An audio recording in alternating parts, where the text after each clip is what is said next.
Exodo, Exodus chapter 6, at atin pong tatalakayin ang buhay ng mga Israelita. Yan, akin pong babasahin mula talata pong 1 hanggang talatang 8. Exodo, kabanatang 6, talatang 1. Sinabi ni Yahweh kay Moses, "Makikita mo ngayon kung ano ang gagawin ko sa Paraon. Hindi lamang siya mapipilitang pumayag na kayo'y umalis, ipagtatabuyan pa niya kayo." Sinabi ng Diyos kay Moses, "Ako si Yahweh. Nagpakita ako kina Abraham, Isaac at Jacob bilang makapangyarihang Diyos, ngunit hindi ako nagpakilala sa kanila sa pangalang Yahweh. Gumawa ako ng kasunduan sa kanila at nangako akong ibibigay sa kanila ang Kanaan, ang lupaing tinirhan nila noon bilang mga dayuhan. Narinig ko ang daing ng bayang Israel na inaalipin ng mga Ehipsyo, at hindi ko nalilimutan ang ginawa kong kasunduan sa kanilang mga ninuno. Kaya ito ang sabihin mo sa mga Israelita, ako si Yahweh, ililigtas ko kayo sa pagpapahirap ng mga Ehipsyo. Ipadarama ko sa kanila ang bigat ng aking kamay, paparusahan ko sila at kayo'y papalayain ko mula sa pagkaalipin.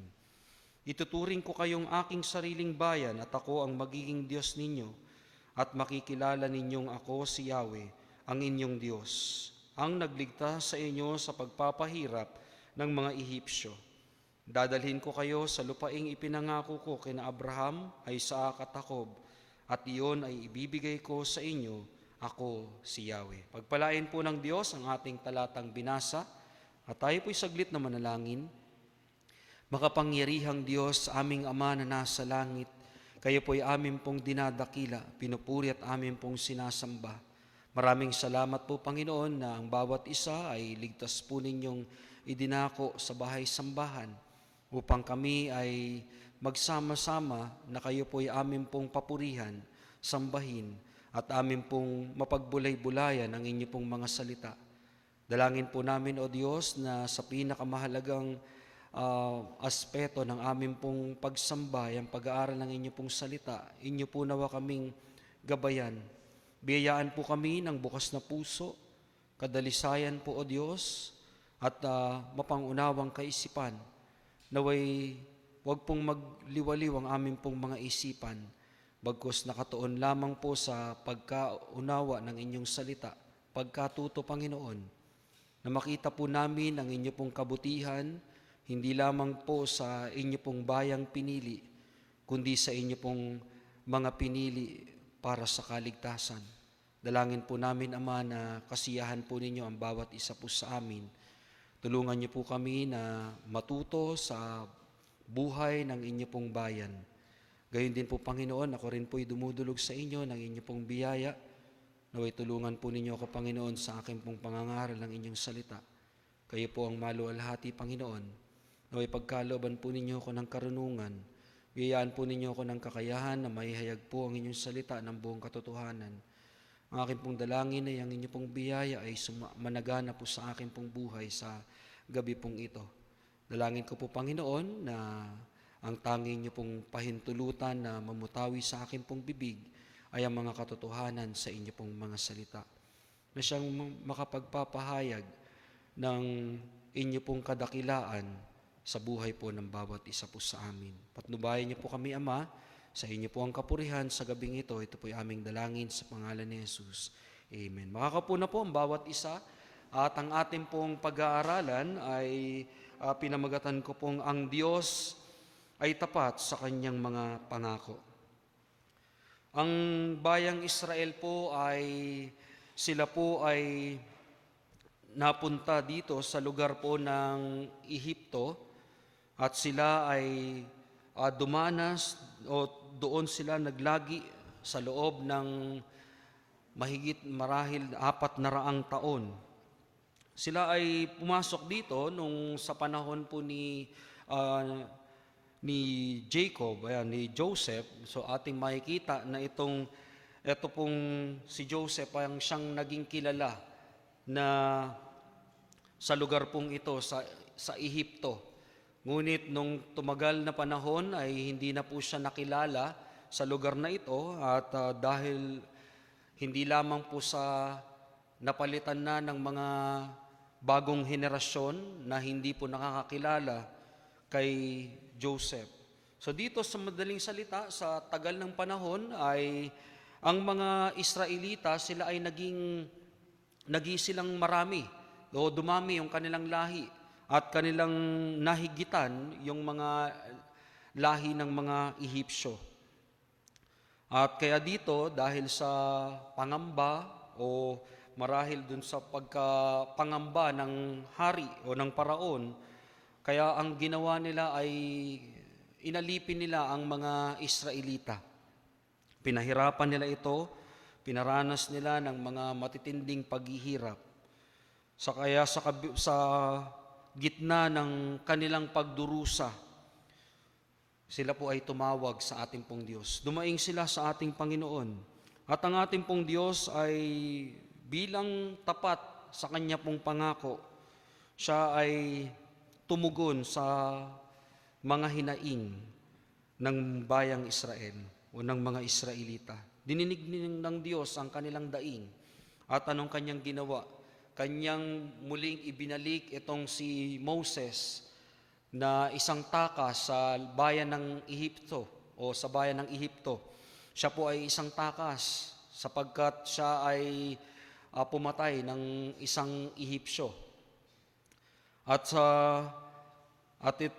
So ating pagtingin dito sa talat sa kabanata o sa aklat ng Eksodo ay ating makikita na sa isa sa mga pinangambahan ng pagdami o sa ginawang paraan upang hindi dumami ang mga Israelita sa bayan ng Ehipsyo ng Ehipto ay yung kanyang pinapapatay yung mga kalalakihan o yung mga sanggol na lalaki sa lugar ng Ehipto. So ito pong si Moses na ipinadala ng ating Panginoon sa ating pong pagpapatuloy sa pagtugon ng ating Diyos sa pagtawag ng mga Israelita ay kanyang ipinadala itong si Moses o kanyang ibinalik dito sa bayan ng Ehipto upang iligtas ang bayan ng Diyos sa pagpapahirap ng mga Ehipsyo. At sa panahon na ito na ipinadala ng ating Panginoon, itong si Moses ay siya'y nasa edad na 80, 80 years old. Isang matanda na hindi natin naaasahan na merong pong magagawa. So ang buhay po ni Moses ay tunay po na bilang tao ay walang kakayahan upang harapin ang paraon at kanyang pangunahan ang bayan ng Israel kung hindi siya tutulungan ng ating pong Diyos. Kaya sa tulong po ng ating Panginoon, itong si Moses ay ginamit upang pangunahan sa paglaya ang bayang Israel sa mga pagpapahirap ng Ehipsyo. So sa chapter 5 ay dumating itong si Moses sa lugar ng Ehipto upang harapin ang paraon.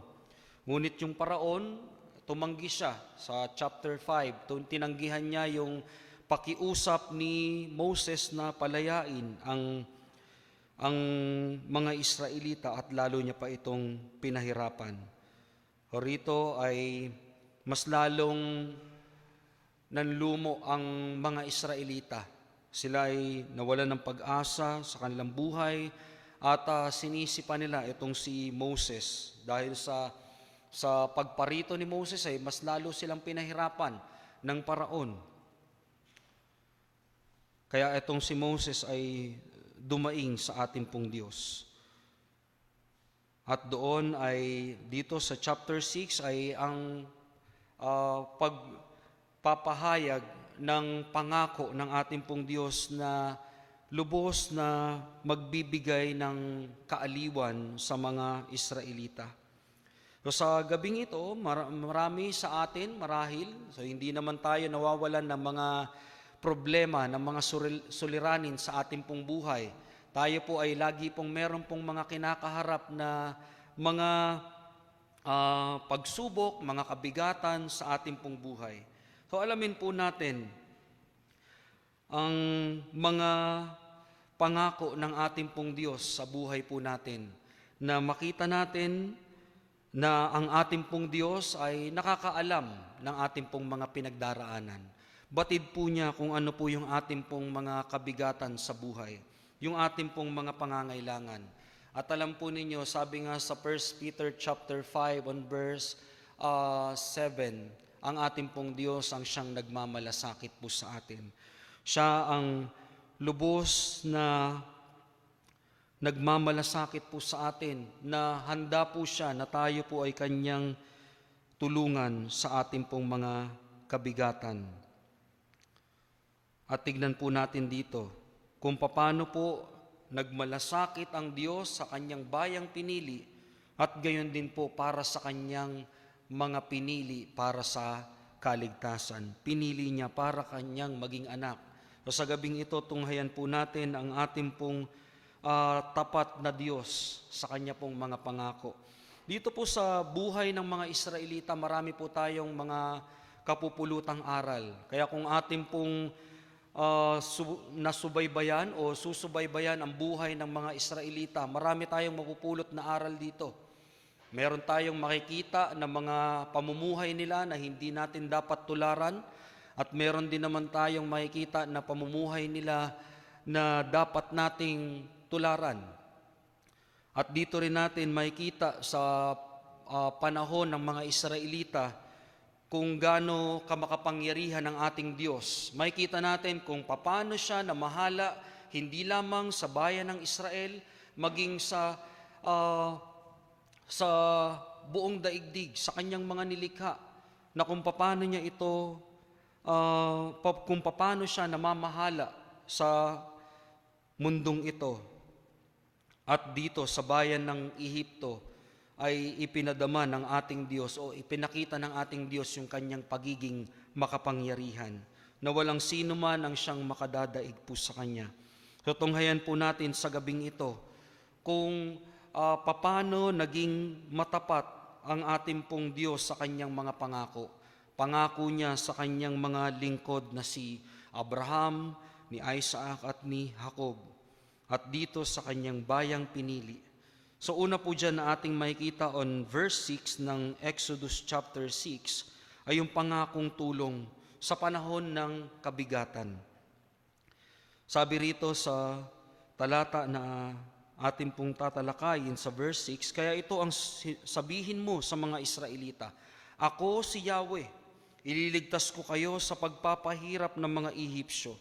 Ipadarama ko sa kanila ang bigat ng aking kamay, paparusahan ko sila at kayo'y papalayain ko mula sa pagkaalipin. So ang Israel po na nasa ilalim ng mabigat na pasanin, sila po ay pinapahirapan, inaalipin, sila ay pinagtatrabaho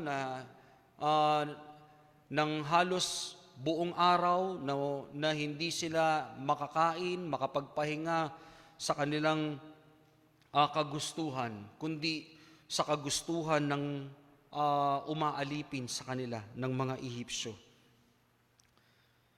Tignan po natin kung paano sila pinabigat o pinahirapan at inalipin ng mga Ehipsyo. At makikita natin dito kung paano nangako ang Diyos ng tulong sa panahon po ng kabigatan.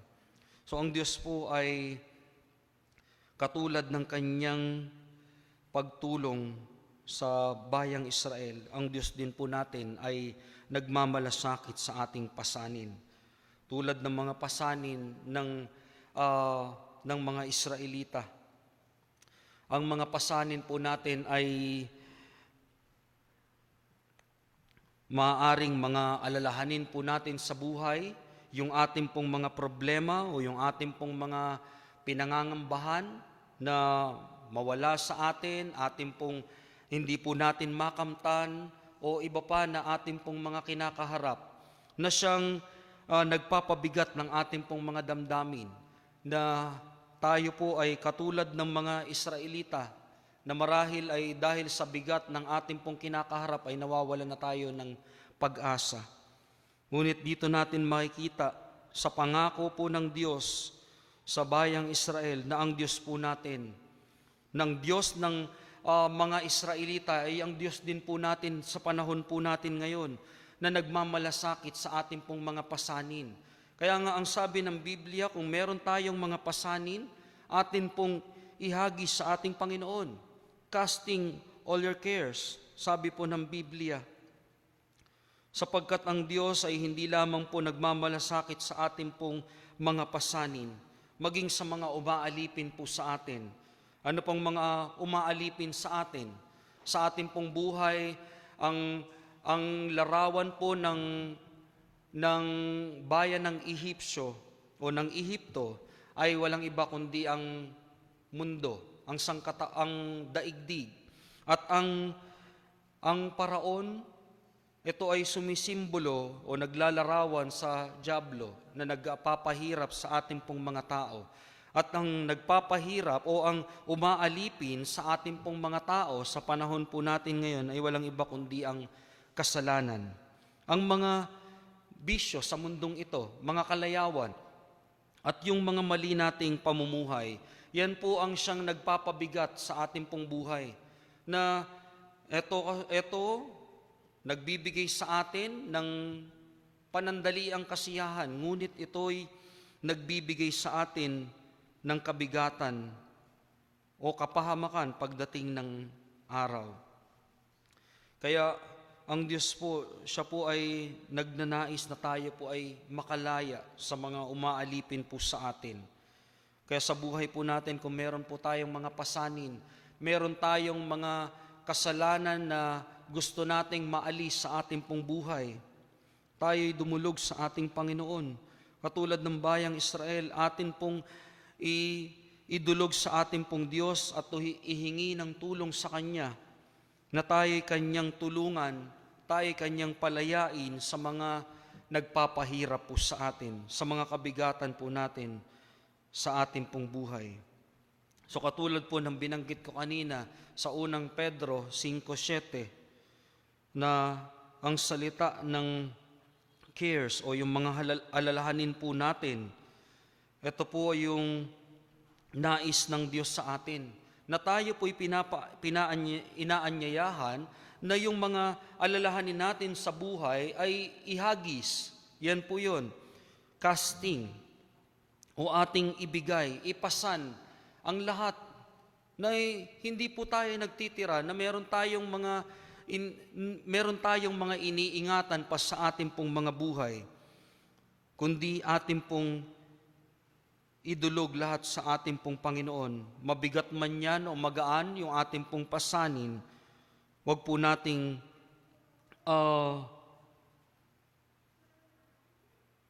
nating yang i-treasure pa o ating pang-ingatan sa ating pong buhay na kaya ko na to, na dahil ito'y magaang, madali lang ito, problema ko na kinakaharap. Alam ninyo, kung yan man ay madali, yan ay pwede pang lumaki. Kaya kung meron man tayong mga alalahanin sa buhay, atin po yung idulog sa ating Panginoon. Ibig sabihin, patuloy tayo na ilapit sa Panginoon sapagkat ang Diyos po natin, siya'y nagmamalasakit sa atin, hindi lamang po pansamantala, isahan, kundi ang ating pong Diyos na nagmamalasakit sa atin, patuloy po siya na nag-aalala, nagmamalasakit sa atin. Siya ang Diyos na lagi pong meron pong pakialam sa ating pong mga buhay. Gaya nga po ng pinahayag dito sa aklat ng Hebreo 4.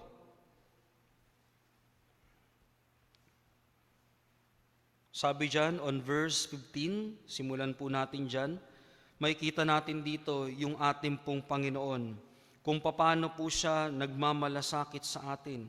Sabi dyan, ang ating pinakapunong paring ito ay nakakaunawa sa ating mga kahinaan sapagkat tulad natin, tinukso siya sa lahat ng paraan, subalit kailanmay hindi siya nagkasala. Kaya't huwag tayong mag-atubiling lumapit sa trono ng mahabaging Diyos upang makamtan natin ang habag at kalinga sa panahon ng ating pangangailangan. Pero inyo'y, ito po yung ating pong Panginoon. Kaya siya nagkatawang tao, nakita niya yung ating pong mga suliranin sa buhay.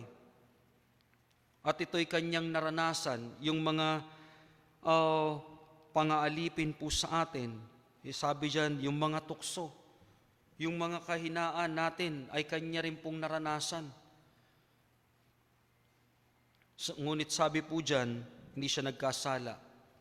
Hindi siya nadala sapagkat siya ang ating pong Diyos na makapangyarihan sa lahat. May kita natin diyan, naranasan niya yung ating pong mga naranasan, kaya ang ating pong Diyos meron po yung pakailam sa atin. At ang ating pong Diyos, hindi lamang po yan nagmamalasakit sa atin, kundi ang nais niya ay ang ating pong ipagkatiwala sa Kanya lahat ng ating pong alalahanin. Nang sa gayon, ang ating pong Diyos ay mabigyan po tayo ng kapayapaan sa ating pong mga puso at sa ating pong isip, katulad ng ipinahayag po dito sa aklat ng Pilipos. Sabi dito, huwag kayong mabalisa tungkol sa anumang bagay.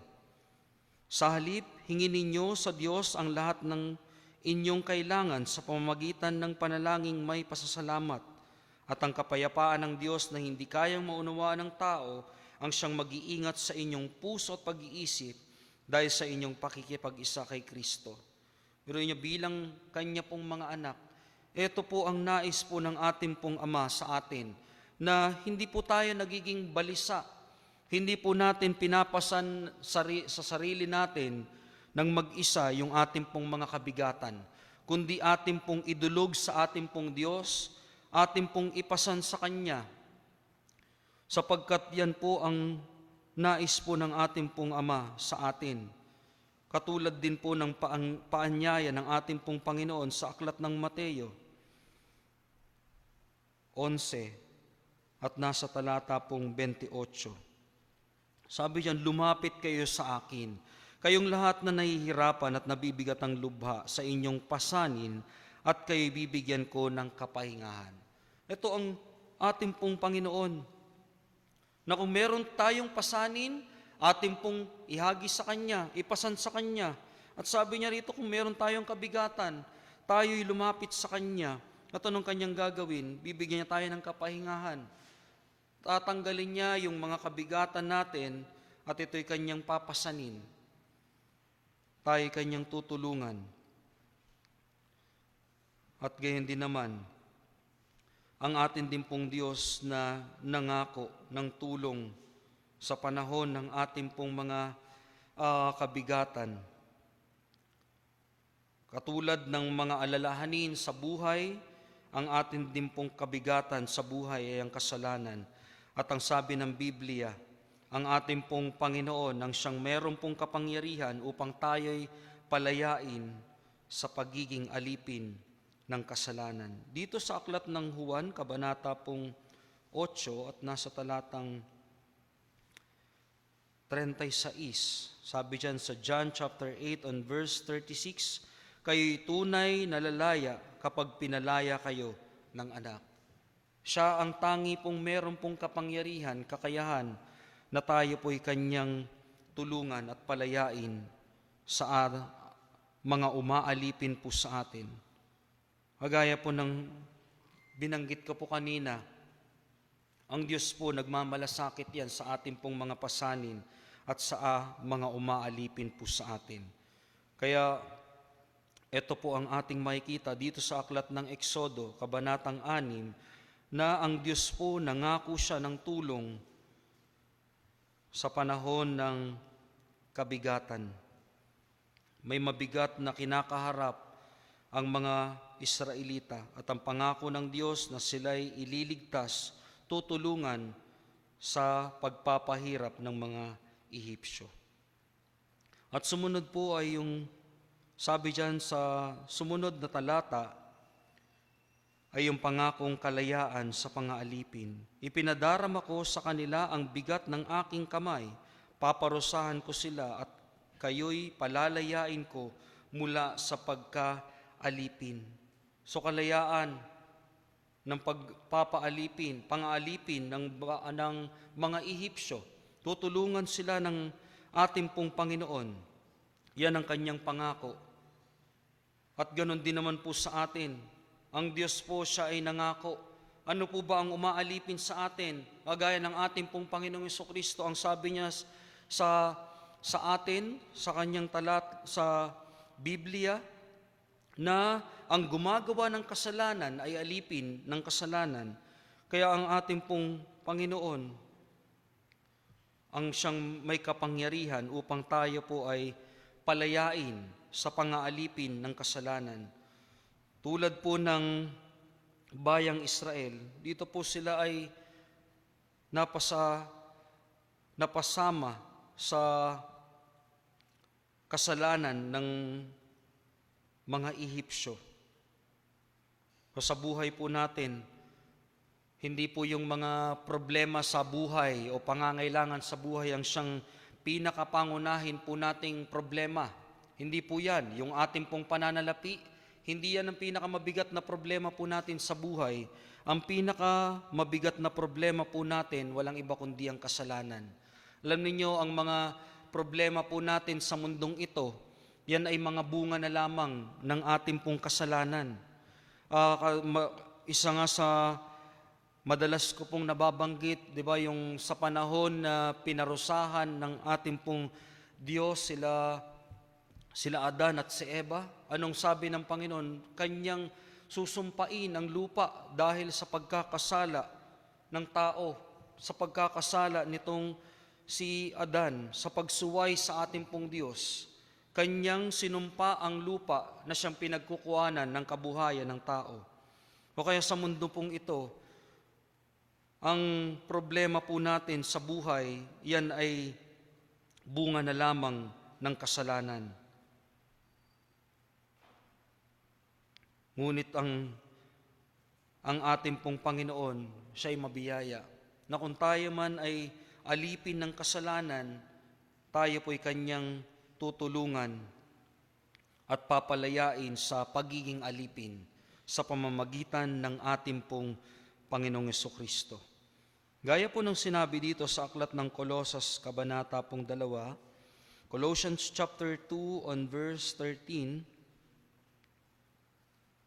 sabi diyan, kayong dating patay dahil sa kasalanan, kayong mga hintil na hindi nasasakop ng kautusan, ay binuhay ng Diyos na kasama ni Kristo. Pinatawad niya ang ating mga kasalanan at pinawalang bisa ang lahat ng naisulat na alituntunin laban sa atin.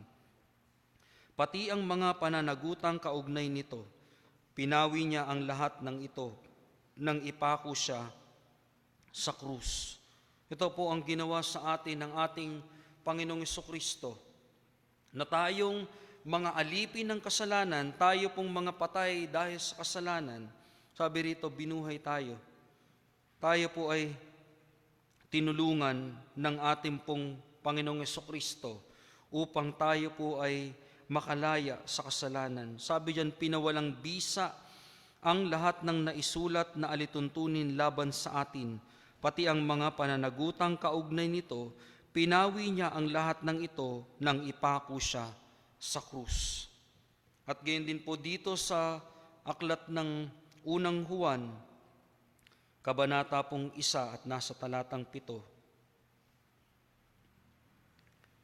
Sabi diyan, ngunit kung namumuhay tayo ayon sa liwanag, gaya ng pananatili niya sa liwanag, tayo'y nagkakaisa at ang lahat ng ating kasalanan ay nililinis ng dugo ni Jesus na kanyang anak. O hindi lamang po tayo pinalaya o papalayain ng Panginoon sa ating pong mga kasalanan, kundi lubos at walang hanggang pagpapatawad ng ating pong Diyos sa ating pong mga kasalanan. Ito po'y sa pamamagitan ng ating pong Panginoong Jesucristo. Kaya ang ating pong Diyos, siya po ang tangi pong makakatulong po sa atin sa pagiging alipin ng kasalanan. Siyang makapag-aalis ng ating pong kasalanan. Hindi po tayo. Wala po tayong kakayahan na baguhin ang ating pong mga sarili. Wala po tayong kakayahan na makatakas, makahulag po sa kadena ng kasalanan, kundi ang kapangyarihan ng Panginoong Jesucristo, pagtutubos po sa atin sa kanyang pagkamatay sa krus ng Kalbaryo. Ang kanyang banal na dugo ang tangi pong makapaglilinis ng ating pong mga kasalanan. Kaya ang ating pong Panginoon, sabi dito sa Aklat ng Roma, Kabanatang 6, at umpisahan ko pong basahin sa talata pong 11. Sabi diyan on Romans chapter 6 on verse 11, kaya dapat din ninyong ituring ang inyong sarili bilang patay na sa kasalanan, ngunit buhay naman dahil sa Diyos, sapagkat kayo'y nakipag-isa na kay Kristo Jesus. Huwag na ninyong paghariin ang kasalanan sa inyong mga katawang may kamatayan, upang hindi na kayo maalipin ng masasamang hilig nito. Huwag na ninyong ipailalim sa kapangyarihan ng kasalanan ang alingmang bahagi ng inyong katawan bilang kasangkapan sa paggawa ng kasamaan. Sa halip, pasakop kayo sa Diyos bilang mga taong namatay na at muling binuhay, at ihandog ninyo sa Kanya ang inyong katawan bilang kasangkapan sa kabutihan, sapagkat hindi na dapat maghari sa inyo ang kasalanan dahil kayo hindi na namumuhay sa ilalim ng kautusan, kundi sa ilalim ng kagandaang loob ng Diyos. Ngayon malaya na ba tayong magkasala dahil hindi na tayo saklaw ng kautusan, kundi ng kagandaang loob ng Diyos? Hinding-hindi.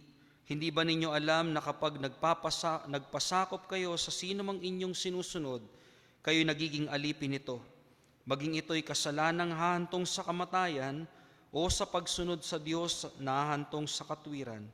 Ngunit salamat sa Diyos, kayong dating mga alipin ng kasalanan ay taos-pusong sumunod sa aral na ibinigay sa inyo. Pinalaya na kayo sa kasalanan at kayo ngayon ay mga alipin na ng katwiran. Ito dapat sa ating pong buhay, ang may kapangyarihan po sa atin ay ang ating pong Panginoon at hindi na po yung kasalanan. Dapat tayo ay katulad ng ipinapahayag po ni Juan sa unang Juan 4:4 na mas makapangyarihan tayo dahil tayo ay nasa Diyos at hindi na tayo nasasakop o naaalipin ng kasalanan. Kaya ang sabi dito, huwag na ninyong paghariin. Huwag na nating paghariin sa atin ang kasalanan sa ating pong buhay. At sabi dito, huwag na ninyong paghariin sa talata pong 12. Sa inyong mga katawan may kamatayan upang hindi kayo maalipin ng masasamang hilig. Sabi din po dyan on verse 13, alinmang bahagi ng inyong katawan bilang kasangkapan sa paggawa ng kasamaan. Huwag na natin, yung buong buhay natin. Katulad din po ng sinabi sa 1 Corinthians chapter 6 on verse 19 and 20, na yung ating pong katawan ay templo ng banal na Espiritu, na ang dapat ang naghahari po dito yung kabanalan ng Diyos, na tayo po ay sumusunod sa banal na Espiritu at ang ating pong buhay ay buhay na kinagigiliwan ng Diyos, nakapagbibigay ng karangalan, ng kaluwalhatian sa ating pong Diyos. Kaya yung buong buhay po natin, sa loob at labas, tayo po ay namumuhay sa katuwiran at sa kabanalan at hindi sa pagiging alipin ng kasalanan. Ating pong kamuhian ang kasalanan sa buhay po natin. Huwag tayong padadala, huwag tayong patutukso, huwag tayong magpapalinlang sa mga kaparaanan ng dyablo upang tayo po ay muling alipinin ng kasalanan. Kaya mamuhay po tayo bilang laya, bilang pinalaya na sa kasalanan. Hindi lamang po tayo pinalaya ng Diyos sa ating pong mga kasalanan, gayon din po tayo rin po ay pinalaya na ng Diyos sa mga kabigatan po sa buhay, na hindi po tayo hinahayaan ng Diyos na mabigatan sa buhay po natin. kundi ang Diyos po ay lagi pong naririyan upang tayo po ay bigyan ng kalayaan sa mga problema po natin sa buhay. Ano man po yung mga kumukulong sa atin. Baka tulad na lamang sa panahon po ni Pedro, nung dito sa aklat po ng Gawa, Kabanatang 12, nung si Juan ay paslangin at dito si Pedro ay nakabilanggo. Sa pananalangin ng iglesia at sa kapangyarihan ng Diyos ay pinalaya itong si Pedro sa kanyang kinakaharap na kabigatan sa kanyang buhay bilang bilanggo dahil sa kanyang katapatan sa pagsunod sa ating pong Panginoon. At dito po sa aklat ng Hebreyo, Kabanatang 13,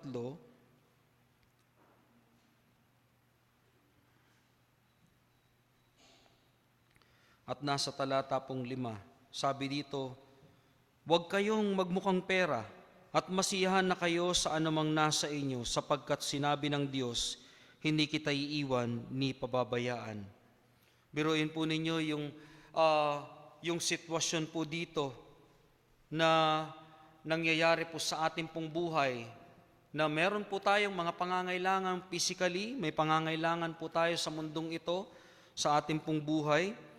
So tayo po ay patuloy na meron pong mga suliranin sa buhay. Ngunit sabi rito ng Panginoon, ang paalala po sa atin ng Biblia, na huwag tayong magmukhang pera, huwag tayong maging materyoso. Isa rin po yan sa mga nais na patungkulan dito ng manunulat. At sabi dito, masiyahan na kayo sa anumang nasa inyo. Huwag tayong magpaalipin sa mga kalayawan sa mundong ito. Huwag tayong magpaalipin sa pera. Huwag tayong magpaalipin sa mga bagay sa mundong ito. Kundi tayo po'y makontento, masiyahan tayo sa kaloob ng ating pong Diyos sa atin. Sapagkat ang Diyos po natin, ito yung kanyang katapatan. Sabi niya dito, hindi kita iiwan ni pababayaan man. Ang ating pong Panginoon, siya po ay lagi pong naririyan. Tapat na tayo po'y pinagkakalooban ng kasapatan, ng kasaganahan sa ating pong buhay. Ano man po yung ating pong kinakailangan, lagi pong naririyan ang Diyos. Hindi po siya nagpapabaya sa bawat isa sa atin na kanya pong mga anak. Binibigyan niya tayo ng pagpapala sa mga sitwasyon na ating pong mga kinakaharap, sa mga kabigatan na ating pong pinapasan. Tayo po ay kinakalinga ng ating pong Panginoon. At sumunod na ating pong makikita dito sa ating pong pinag-aaralan, ang Diyos po ay nangako rin ng magandang relasyon. Sabi diyan on verse 7, ano pong sabi? "Ituturing ko kayong aking sariling bayan at ako ang magiging Diyos ninyo. At makikilala ninyong ako si Yahweh, ang inyong Diyos, ang nagligtas sa inyo sa pagpapahirap ng mga Ehipsyo."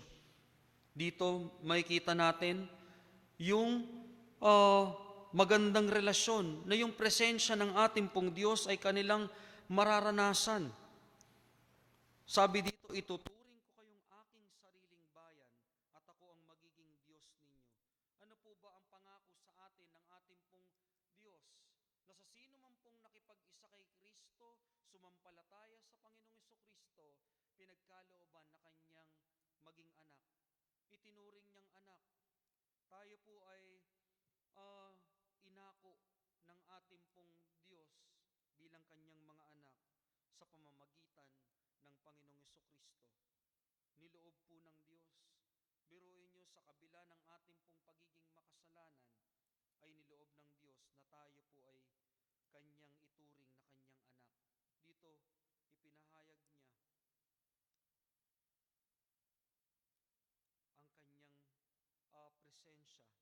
presensya, na sila ang bayan ng Diyos, sila ang bayang pinili. At dito, ipadarama ng Diyos yung kanyang kapangyarihan sa kanila, na na sila'y iingatan ng Diyos sa pamamagitan ng kanyang kapangyarihan. Di ba, paano po pinatnubayan ng Diyos ang bayang Israel sa kanilang paglaya sa lugar ng Ehipto? Ipinakita ng Diyos sa bayang Israel sa pamamagitan ng mga kapangyarihan, sa pamamagitan ng mga himala, ng mga kapangyarihan na kanyang na ginamit sa pamamagitan ni Moses, na yung tungkod naging ahas, yung tubig ng bayan ng Ehipto naging dugo, at mga libo-libong mga iba't ibang klase ng mga nabubuhay sa mundo, mga insekto at mga peste sa lugar ng Ehipto ay pinadala ng ating pong Diyos. Ito'y sa kanyang kapangyarihan. Ipinakita yung kanyang pamamahala na sa kapangyarihan ng ating Panginoon, magagawa niya kung ano yung kanyang gustuhin na mangyari sa bayan ng Ehipto. Yung kanyang kagustuhan ang siyang nangyari sa lugar ng Ehipto. At yung kanyang pag-iingat at presensya sa mga Israelita, pinadama ng ating Panginoon. Biruin nyo, may mga dumating na mga iba't ibang mga peste, ngunit hindi naapektuhan ang mga Israelita. Hindi sila naapektuhan ng sumpa ng Panginoon sa mga Ehipsyo. Diba sila ay iniligtas ng ating Panginoon. Iningatan sila ng ating pong Panginoon. Kaya ang ating pong Diyos, siya po ay nangako ng magandang ugnayan ng relasyon sa mga Israelita. At ganoon din po sa atin. Kung tayo po ay nakakilala sa ating pong Panginoong Jesucristo, pangako po ng Diyos yung magandang relasyon na hindi ka lamang basta nagkaroon ng kasunduan, pakikipagkasundo na sinabi sa aklat ng Romans chapter 6 na dati tayo mga kaaway at dahil sa Panginoong Jesucristo tayo nakipagbati na. Ipinagbati ng ating pong Panginoon na dating kanyang mga kaaway, kundi hindi lamang po itinuring na kaibigan, kundi tayo po itinuring na kanyang mga anak, na kasamang tagapagmana ng ating pong Panginoong Jesucristo. Na kung ano yung pag-aari ng ating pong Diyos, kung ano yung mana ng ating pong Panginoong Jesucristo, kung tayo po'y kabilang sa pamilya ng Diyos, meron pong relasyon sa Kanya, pangako ng ating Diyos, tayo po'y tagapagmana kasama ng ating pong Panginoong Jesucristo. Ibig sabihin, lahat ng pag-aari po ng ating pong Ama ay pag-aari din po natin. Tayo po ay tagapagmana ng ating pong Diyos Ama. At tayo po'y kanyang kinakalinga, iniingatan, inaalagaan sa ating pong mga buhay. Patuloy po yung pangako ng magandang kinabukasan. Ang Diyos po siya ay tapat sa kanya pong pangako. Sabi diyan, dadalhin ko kayo sa lupaing ipinangako ko kina Abraham, Isaac at Jacob, at iyon ay ibibigay ko sa inyo, ako si Yahweh. Pero inyo ang lugar ng lupang pangako, ito ay masaganang lugar na ipinangako niya. Alam niyo, kung hindi lamang naging masuwayin itong mga Israelita, maaga nilang nakamtan ang pangako ng Diyos. Ngunit dahil sa katigasan ng kanila pong ulo, yan ang siyang aral po sa atin, na ang masuwayin po sa Diyos, ang matigas ang ulo, ito po ay hindi kinalulugdan ng ating Panginoon. Tayo po ay daranas ng pagpapalo ng Panginoon kung tayo ay kanyang mga anak. Daranas tayo ng pagtutuwid ng ating pong Diyos. Ganyan po itinuwid ng ating pong Diyos ang bayang Israel, na sila'y pinahirapan muna ng ating pong Diyos dahil sa kanilang pagiging masuwayin, upang kanilang lubos na makilala ang ating pong Diyos na siya ang meron pong pamamahala sa kanila pong buhay at sa bawat isa rin po sa atin.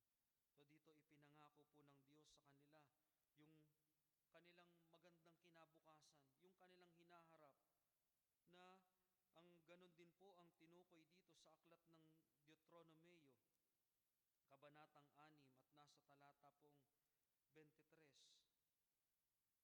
Sabi diyan, inilabas niya kami sa Ehipto upang dalhin sa lupaing ipinangako niya sa ating mga ninuno. Meron pong pangako ang Diyos na lugar ang ating pong Panginoon sa kanila, na ang lugar ng napangako po ng Diyos, ang sabi ito'y masagana sa gatas at sa pulot.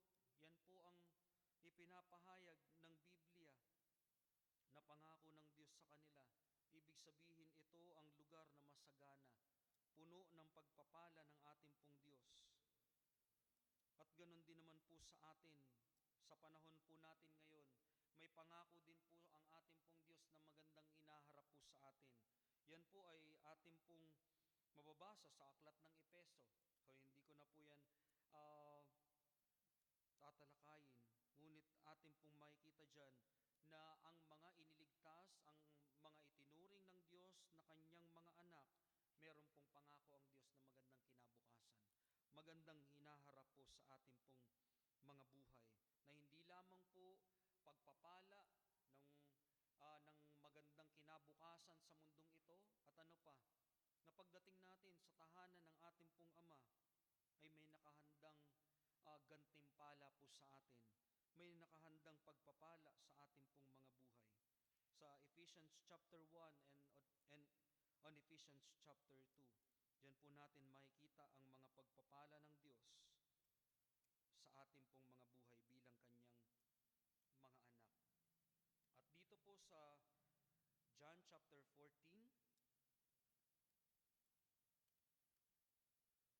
sabi diyan, huwag na kayong mabalisa, sumampalataya kayo sa Diyos, sumampalataya din kayo sa akin. Sa bahay ng aking Ama ay maraming silid. Kung hindi ito totoo, sasabihin ko ba sa inyong, pupunta ako roon upang ipaghanda ko kayo ng inyong matitirhan. At kapag naipaghanda ko na kayo ng matitirhan, ako'y babalik at isasama ko kayo upang kayo'y makapiling ko kung saan ako naroroon.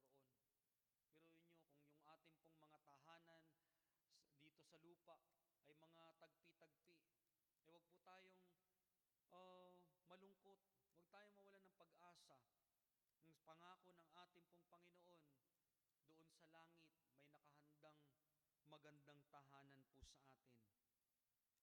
At biruin nyo, sa pagbabalik ng ating Panginoon, tayo po, yung mismong ating Panginoon na tagapagligtas, siya yung susundo sa atin. Kasama ang mga laksa-laksang anghel, tayo po'y kanyang susunduin. Nang sabi niya rito, pangako ng ating Panginoon, na kung saan siya naroon, ay duroon din po tayo, na makakasama natin siya sa lugar ng kawalang hanggan. Ganon din po sa aklat ng pahayag, mula chapter 21 hanggang chapter 22, na merong tayong bayan. Ito ang bayan ng Diyos na banal, ang bayan ng mga pinaging banal ng Panginoong Jesucristo, ang naghihintay po sa kanyang mga anak. Sa bawat isa po sa atin, na isang magandang tahanan, na yung ating pong mga kabigatan sa mundong ito, na hindi na po natin mararanasan sa piling ng ating pong Ama, na ang lugar ng kalangitan, ito ay lugar ng walang hanggang kapayapaan, kagalakan at kasaganahan. Yan po ang naghihintay sa atin sa piling ng ating pong Ama. Kaya tayo po ay umasa sa pangako ng ating Panginoon. Panghawakan natin ang pangako ng Diyos, sapagkat ang Diyos, siya po ay totoong tapat. Hindi po siya katulad nating mga tao, na pagka tayo po'y nangako, ay pagka tumagal ng panahon ay nababaon na sa limot. Yung mga ikinakasal, meron po yung mga, ang tawag doon, vow. Meron po yung mga vow na may mga pangako sa isa't isa. Pero pagka lumipas na yung mahabang panahon, nalilimot na yung vow nila na kung paano na lamang nilang talakan yung kanilang mga asawa at kung paano naman yung ibang kalalakihan, kung paano nila bugbugin yung kanilang mga asawa. So, di ba? Ang ating pong Diyos, hindi po siya katulad nating mga tao. Na ang ating pong Diyos, kung ano yung kanyang ipinangako noong una, ay pangako niya rin po hanggang sa wakas ng ating pong mga buhay sa mundong ito. Sapagkat ang ating pong Diyos, hindi siya nagbabago. Ang Diyos ng Israel ay ang Diyos din po natin ngayon, na tapat at totoo sa kanya pong mga pangako. Maaasahan po natin na siya ang kumakalinga at nagmamalasakit sa kanya pong mga anak. Tayo pong lahat ay tumayo at tayo po ay manalangin. Let's pray. Ama naming Diyos na nasa langit, maraming salamat po, Panginoon, na tunay nga po na kayo ay napakabuti. Di lamang po sa inyo pong bayan, salamat din po, Panginoon, sa inyo pong kabutihan po sa amin. Na totoo po na hindi niyo po kami pinababayaan. Maraming salamat po sa inyo pong tulong, sa inyo pong pagpapala, na sa katugunan sa amin pong mga hinaing po sa inyo. Panginoon, kayo po ang siyang nagkakaloob ng amin pong mga pangangailangan. Kayo po ang siyang gumagabay po sa amin, nag-iingat po sa amin. Maraming salamat po, Ama. Patuloy po kaming nagpapasalamat po sa inyo at nagpupuri sa inyo pong kabutihan po sa amin. Naway pagpatawad po ninyo ang panahon na kami po'y pinanghinaan ng pananampalataya. Patawarin niyo po kami sa panahon na hindi po kami naging tapat, sa panahon na kami po ay naging masuwahin po sa inyo. Dalangin po namin, Ama, na matutunan po namin na lumakad ng katulad po ninyo. Mamuhay kami ng tapat. Mamuhay kami na inyo pong kinalulugdan. Mamuhay kami na karapat-dapat sa inyo pong pagmamahal sa amin. Mamuhay kami ng karapat-dapat sa inyo pong mga pagpapala. Dalangin po namin, Ama, na patuloy niyo po kaming gabayan, patuloy niyo po kaming ingatan at pagpalain sa amin pong mga buhay. Palain niyo po ang gawain po dito po sa Payatas. Tulungan niyo pong patuloy si Pastor Ira sa kanya pong pangunguna at ang mga kapatid ay patuloy pong lumago. Ang mga bagong mananampalataya ay lubos pong lumago sa pagkakilala sa Panginoong Jesucristo. Naway buksan po ninyo ang kanila pong mga puso, O Diyos. Naway kanila pong lubos na maunawaan ang buhay na nasa inyo. Ang buhay na kanila pong ipinagkatiwala sa inyo, Panginoon, ay buhay na may kapakinabangan at buhay na mapayapa. Dalangin ko po, Ama, na patuloy po kayong mangusap sa buhay po ng bawat isa po sa amin. Tulungan niyo po kami nang inyo pong biyaya ang managana sa amin pong mga buhay. Salamat po, Ama. Patuloy po kaming nagpupuri at nagpapasalamat po sa inyo. Ito po ay amin pong panalangin sa pangalan ng Panginoong Hesus. Amen. Tayo po ay manatiling nakatayo at dako po tayo sa pagkakaloob.